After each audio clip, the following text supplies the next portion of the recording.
we are joined by Mr. Mandla, Mandla, as I, said I'd call him, and we'll be doing all things rural settlement, and the subject is indeed geography. Without any further waste of time, Mandla? Sure, man. It was a hassle. Yeah, because on Google and social more than a lead officer. Okay, hope next time I never. I never.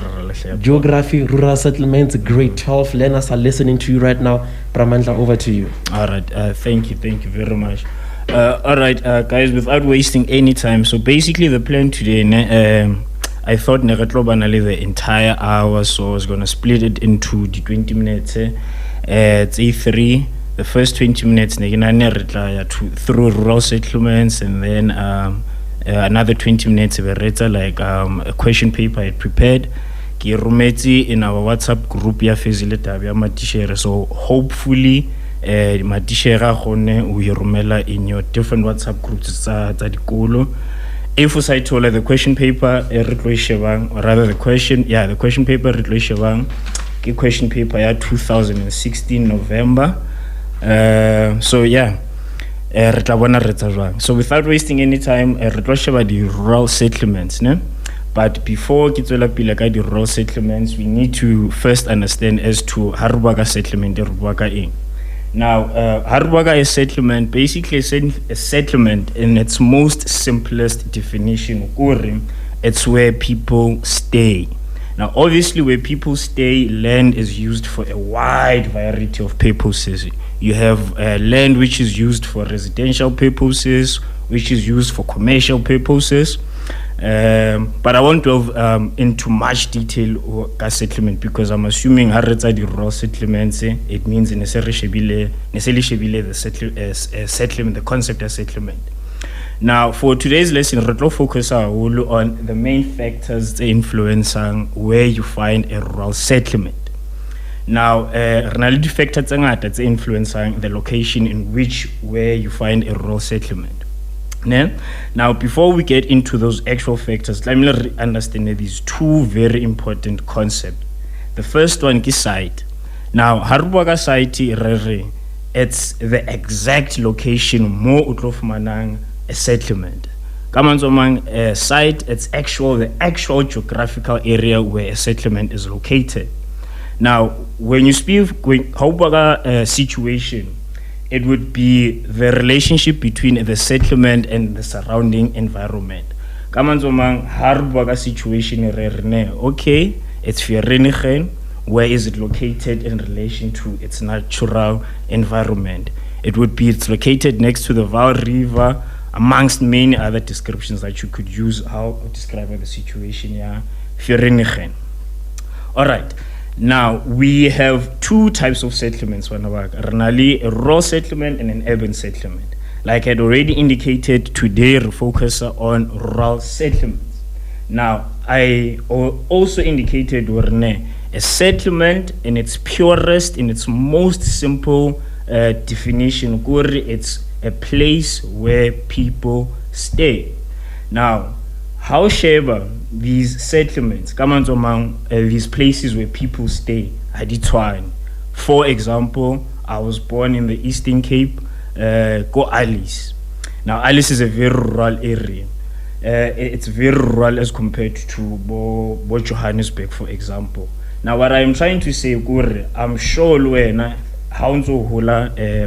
grade 12, places are not the same in terms of the size, in terms of the amount of people that you find them.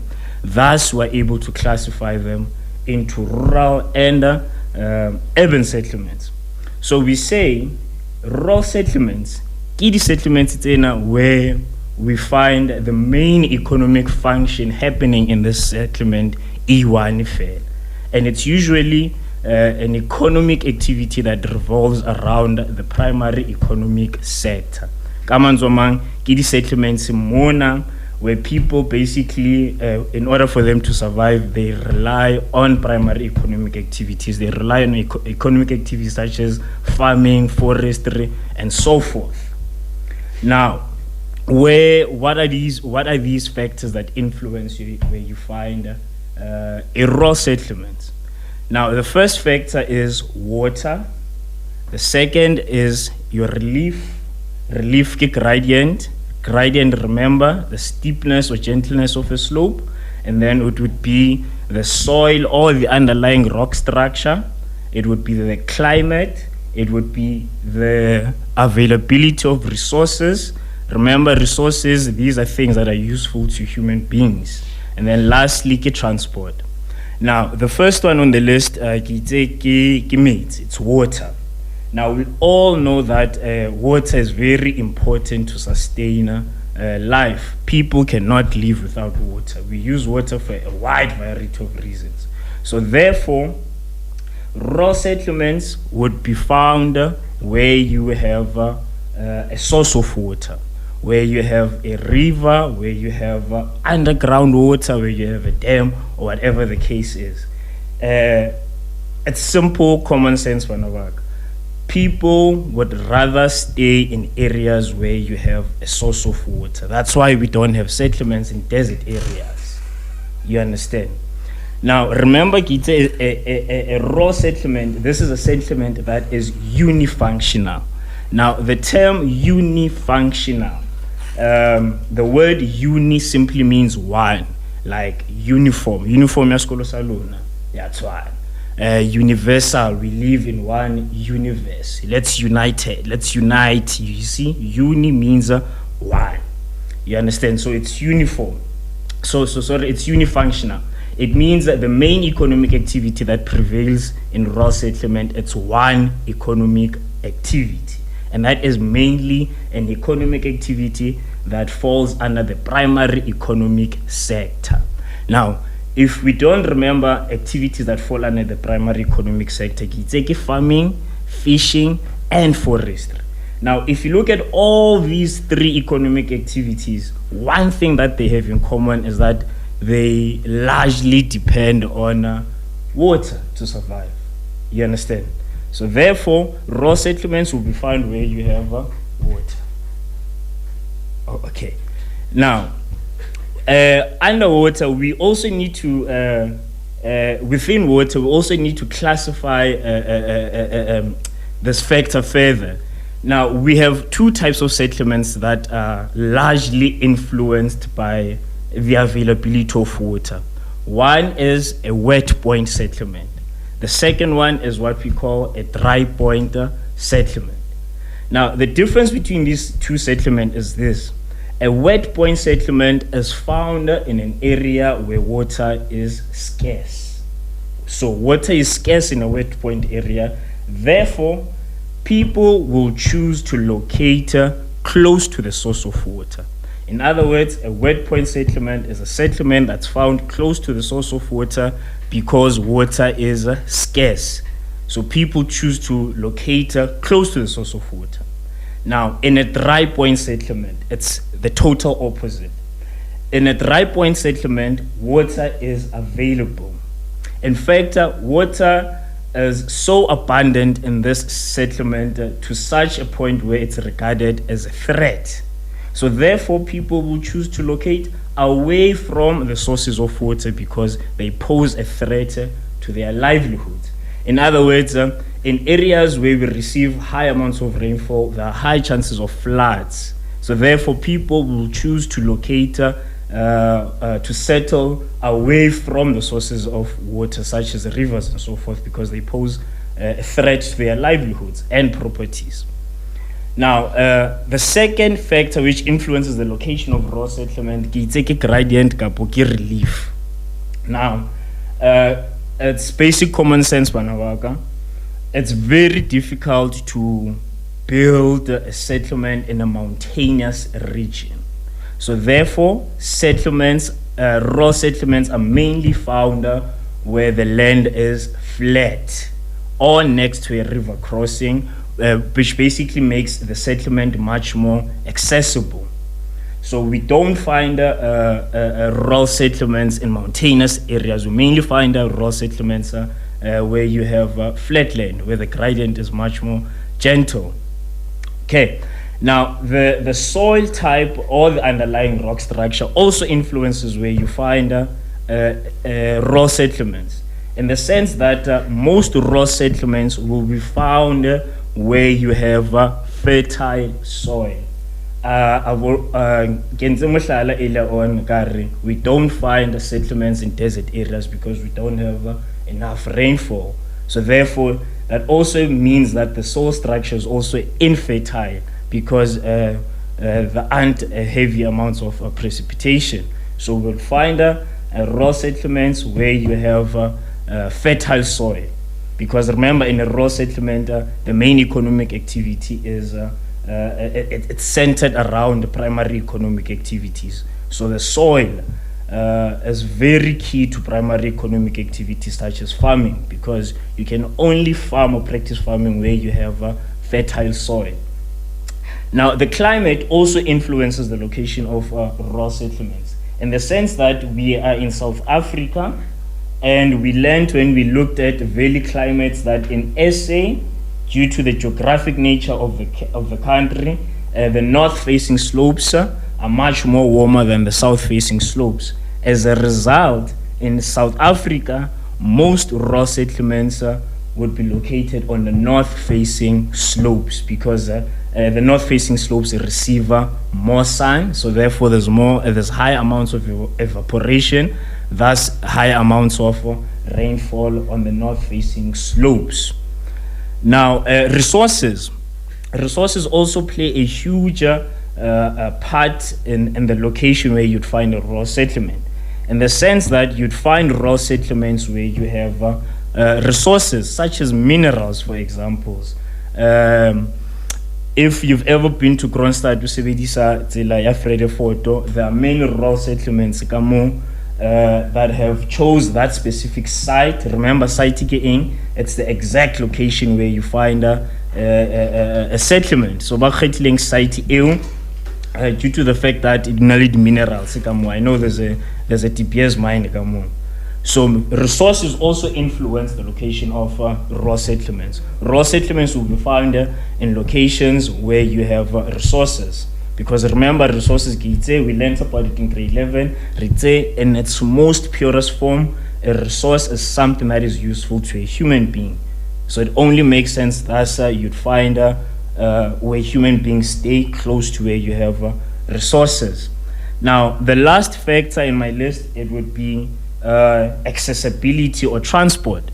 Now, raw settlements will be are often located close to where you have proper road networks. This is to facilitate or to ensure that the settlements are accessible, so that we're able to deliver goods to them, and they're also able to transport goods away from the raw settlements, because remember, in the raw settlements they also still provide or produce things that are useful to us as a country in the urban areas. So we need they need to be accessible. We need to be able to reach them. All right. So those are the main factors that influence the location of rural settlements. Okay. Now we still have time. We will look at the classification of raw settlements according to the pattern and also the function.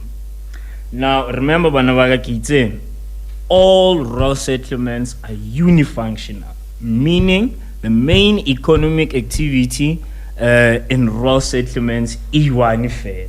They only depend on one form of economic activity for their survival. So we'll first start with we'll first look at how we classify these raw settlements according to the pattern. Right. Now we have two types of patterns. We have a dispersed pattern and a nucleated pattern. Now, dispersed, it means clustered. It means buildings are now close to each other in a raw settlement. Now, remember, Banawaka, we're also able to classify these raw settlements according to the size. Like I'd also indicated, I'm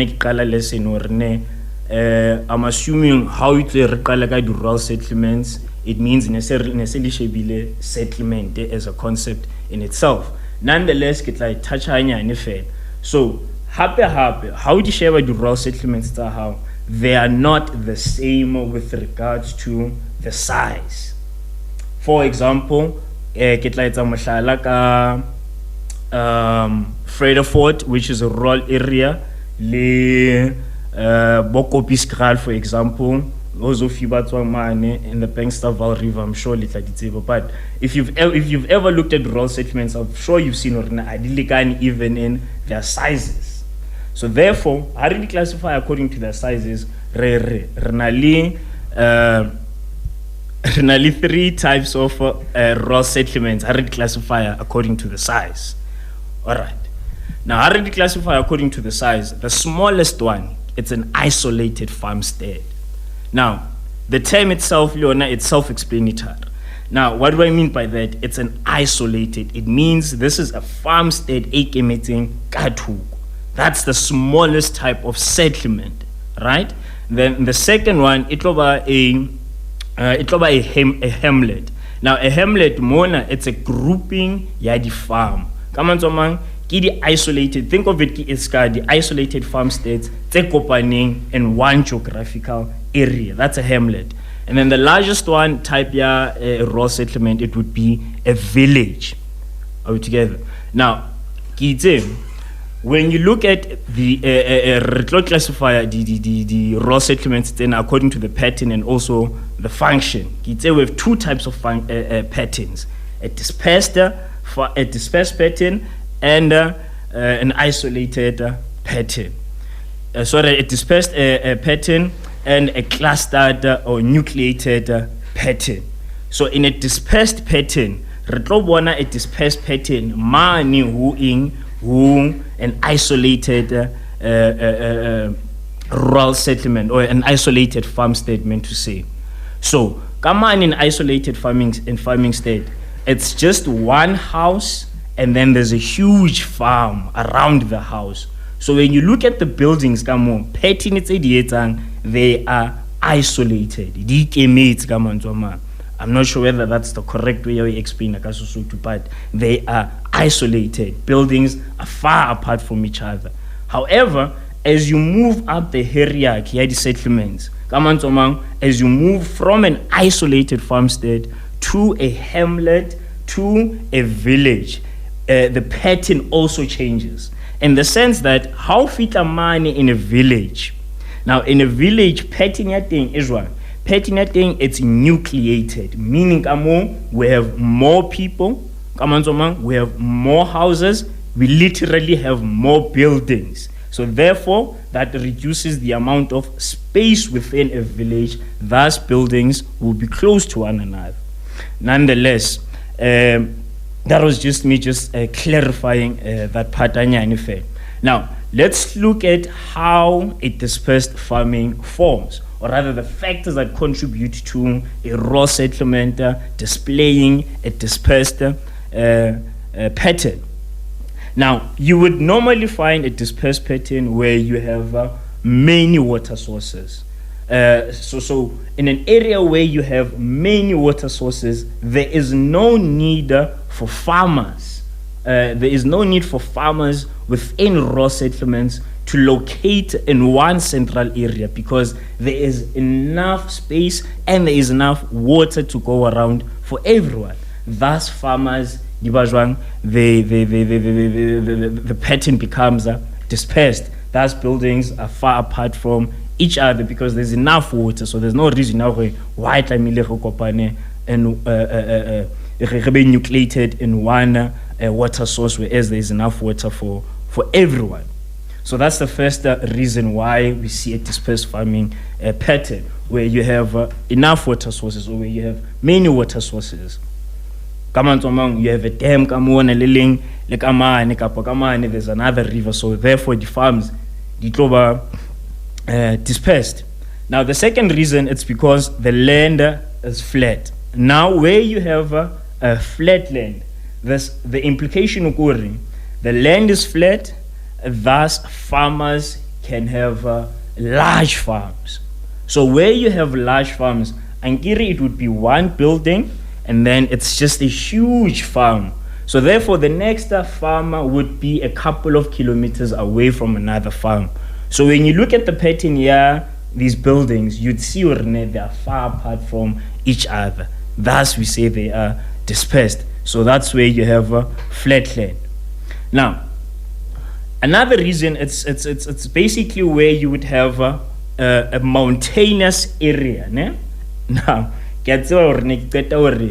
the second reason it's because we need flat land. However, where we have mountainous areas, and then within these mountainous areas, there are patches of flat land.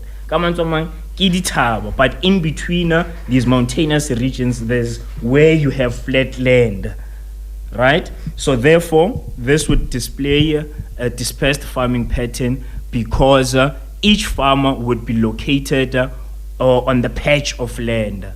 And then what would make another farmer be far from his or her neighbor, it would be the landscape itself. In other words, the mountains would actually act as a physical barrier, preventing houses from being closer to one another. All right. Now, where you have infertile land, you can also have a dispersed pattern, because where you have infertile land, where the land is infertile, you're most likely to find a dispersed farming pattern. Why do I say this? Because remember, a farmer is a business like any other business.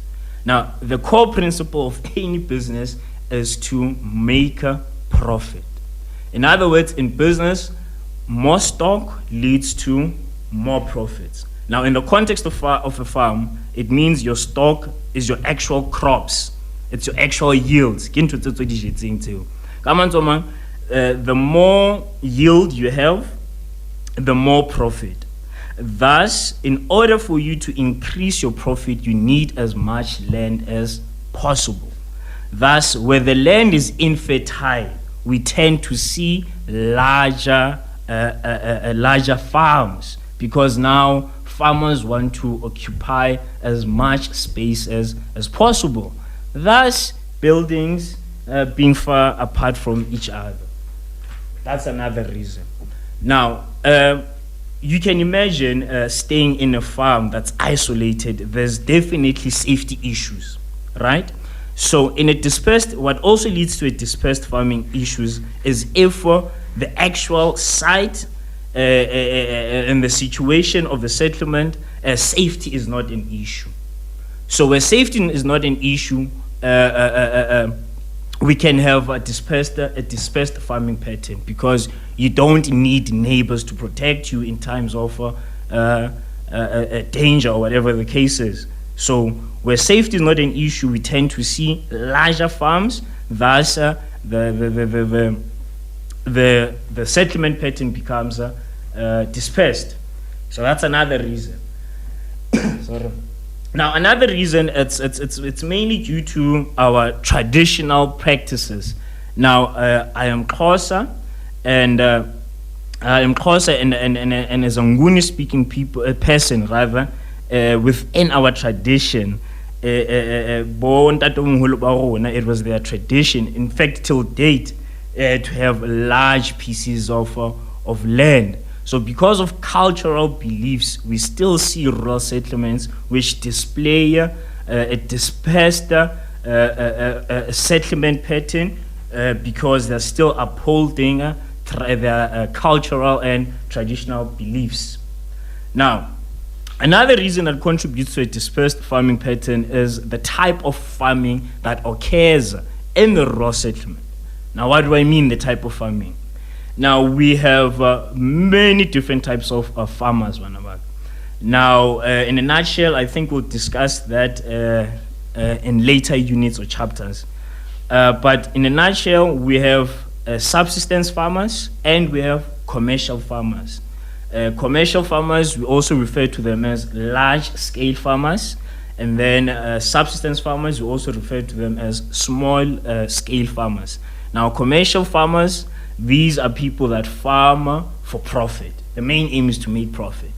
So where you see large farms, Monaling, Bojpon or whatever, just know that they are farming for profit, because poni e batlo rumela in a mill where it will be manufactured or whatever the case is, into maize meal or whatever the case is.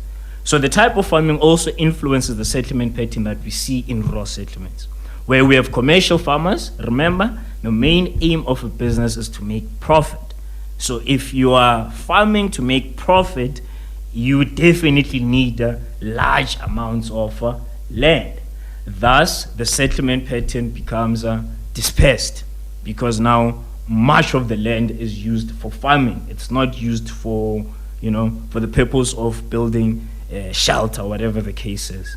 So subsistence farmers would be those people that actually farm to feed themselves and their families. And in such instances, we see that in villages mostly. Remember, a village, Leona, it's a different type of a rural settlement. I reclassify according to the size now. It's the biggest one. Right. So where you see commercial farms, the settlement pattern is dispersed because they want to optimize profits. They want to maximize their profits. Now, the last reason that contributes to a dispersed farming pattern is where we see private land ownership. So private land ownership, it encourages a dispersed settlement pattern, because if I have more money, I can buy as much land as I need. So private land ownership also contributes to a dispersed settlement pattern. Now, we will look at the reasons that lead to a nucleated farming pattern.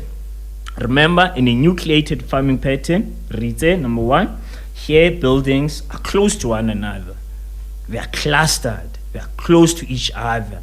And when you classify rural settlements according to the size, the smallest one, it's an isolated farmstead. The largest one is a village where you have more people. Now, in a village, we mainly see a nucleated farming pattern. Now, let's look at the reasons why we have a nucleated farming pattern. Now, one of the main reasons why we have a nucleated farming, we'd find a nucleated farming pattern where water now is scarce and the people settle around an available water source. Come on, Tomang. Imagine being in a desert area, or whatever the case is, or in an area that generally receives low amounts of rainfall. And then only a natural catchment, so therefore you have like a lake or like a dam or whatever the case is, like a lake. Obviously, take into account or more thing the pula hainia, so therefore water is scarce. So it's only natural that people would choose to locate where you have a water source, because it's scarce. So kaufela re tlo batla computer for the low amount of water that is available. So in other words, we will see a nucleated farming pattern where you have a wet point site, right? Remember, a wet point site, in this settlement, people choose to locate themselves close to the water source, be it a dam, a river, or whatever the case is. And the reason why they choose to locate Kamo, it's because water is scarce. Thus, the pattern, Kamantomang, will see buildings close to each other. Therefore, we say the pattern is nucleated. All right. So we will see a nucleated farming pattern in a wet point site. Now, another reason, the land is flat. So where you have flat land, you are most likely to see a nucleated farming pattern, because where you have flat land, it's easier for you to have many farms in that flat land, as opposed to, or rather as composed to where you have a mountainous region. Remember, when we looked at a dispersed settlement pattern, you'd find it also where you have a mountainous region and then you have small pieces of flat land, patches of flat land in between the mountainous regions. So where you have flat land it's easier for us to have many farms. So therefore, if we have many farms, it means that the settlement pattern will be nucleated because buildings will be close to each other. All right. Now, another reason, it's where we have fertile land. Obviously, again, where the land is fertile, as a farmer, that's towards your own advantage. That's towards your advantage of business. Yeah, because if the land is fertile, it means you are producing more, and the more you produce, the more money you make, and everyone loves to make money. So therefore, because the land is fertile, we'll see many farmers flocking to where you have fertile land, right? So therefore, many farms, many buildings, because batho ba batlo robala ka ntle, batlo robala in houses. So therefore, buildings are close to each other. Thus, the pattern is nucleated because the land is fertile. Now, another reason, it's because safety is not an issue. Remember, safety is an issue, meant to say. Remember, in an isolated farmstead, or rather in a nucleated, in a dispersed farming pattern, meant to say, in a dispersed farming pattern, safety is not an issue. So it's easier for a farmer aitulela aliwan kathuk. But kamonana, safety is an issue. As a result, farmers choose to be close to one another so that in times of conflict, they're able to protect one another. So safety is an issue. So people to be close to one another so that they can help one another in times of conflict. Now, also remember we said the type of farming etlo contributing to a dispersed settlement farming pattern, commercial farming. Kamona, subsistence farming, it will contribute to a nucleated farming pattern. How so? Because as a subsistence farmer, I am farming to feed myself and my family. So therefore, I do not need larger tracts of land. As a result, subsistence farmers in one piece of land. So therefore, farming pattern is nucleated. Now I am looking at the time. I think we'll take a few questions. Taking all things rural settlement in as far as geography is concerned. And right now, 072-839-0427 is the number to dial. We are now opening the calls. We are now also opening the WhatsApp messages, the SMSs, the voice notes, anything that you might just want to ask in as far as today's lesson. Please simply do so on 072-839-0427 or simply just go at Hope FM Official. That is on Facebook at Hope FM Official, and just ask that question. Or if you just want to say, you know what, Mr. Mandla, can I please just add on to what you just said based on the knowledge that I've also just gained from you today? Here are some questions. When I Bramandla, Erfela, Bramandla, could you please just explain the government strategies for keeping people in rural areas? Government strategies to keep people in rural areas. All right. So we are now actually addressing some of the challenges that people that stay in rural areas face. But in answering that question, the context of the actual question itself. Now, in rural settlements, there are many challenges. Like there's shortages of water, there's shortages of electricity, shortages of jobs. Now, as a result, we see many people tending to move away from rural areas, moving towards urban areas. Now, that migration, that movement of people from rural areas to urban areas, we refer to it as rural-urban migration. Now, some of the challenges, some of the strategies, rather, that the government has utilized to ensure that people stay in rural areas, because when they get to urban areas, they pose many challenges. How I feel in the urban areas, we see many challenges such as traffic congestion, informal settlements, a rise in crime, amongst many other problems. But not only in the urban areas, but also in the rural areas, where in the rural areas now we see that because people have left, there aren't enough people to work in farms, there's poverty sets in, there's rural decay, amongst many other problems as well. So to curb this, to stop this, the government has came up with the following strategies. Number one, it has promoted ecotourism. Now, ecotourism, it's when we basically make use of nature to attract people to come in rural areas, where we turn farms into game farms, we can turn them into lodges or whatever the case is, to attract people from urban areas to stay in rural areas, and also to prevent people from leaving the rural areas. So that's the first one. It has offered tax rebates to companies that are found in urban areas or located in the rural areas.